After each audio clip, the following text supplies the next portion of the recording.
Hey guys, today I want to give you a behind the scenes look of the visual effects that I did for my new short film, What Hides in the Dark.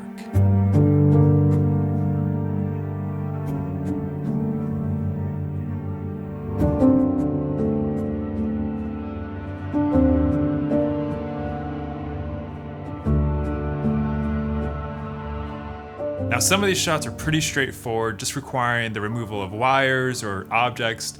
Some were a little bit more complex, requiring camera tracking and adding of eyes or other characters to each shot actually. While some were a lot more intense, requiring months of work. And that's what we're going to be talking about today. And by the way, if you haven't checked out the film yet, go ahead and click on this box right here and watch it before you watch this video.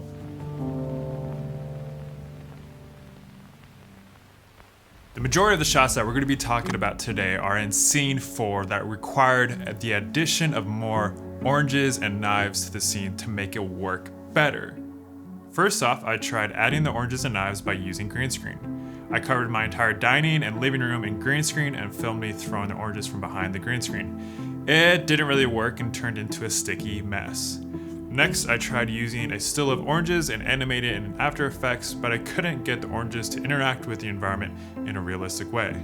For the knives, I attached fishing line to each knife in the block, which was not very safe. Needless to say, it didn't really work. I also tried to have the knives float in the air using fishing line, because that's all I had available for rigging. But again, that wasn't super safe and didn't really work either. I couldn't get it to fly through the air in the correct menacing manner. So I opened up Blender for the first time and started creating the world in CGI. I knew I had a fighting chance to make these CGI shots look good because they were so quick and the audience didn't have time to decide whether or not they looked realistic. The first step was to create a 3D version of my apartment. This involved me measuring everything to have an accurate representation of the apartment so that I could duplicate this across all the shots.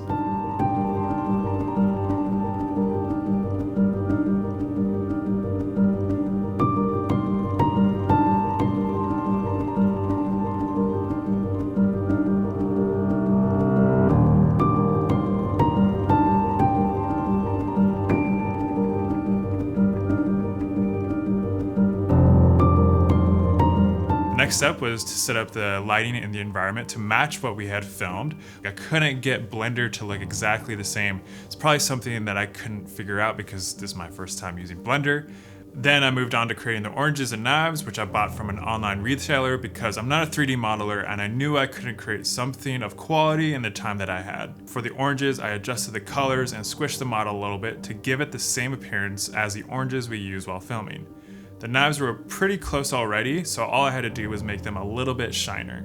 Once I got all the assets fine-tuned, it was time to make them fly.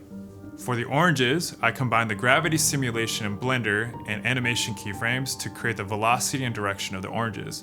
I duplicated this several times, and in fact, hundreds of times, changing the keyframes each time to ramp up or to wind down the velocity, as well as moving the oranges around to have a variety of different oranges going in different directions. And you got a host of demented oranges flying all over the apartment, interacting with the environment as if we had filmed them on set. The knives proved much easier. First, I made them rattle in the block and then fly out using keyframes.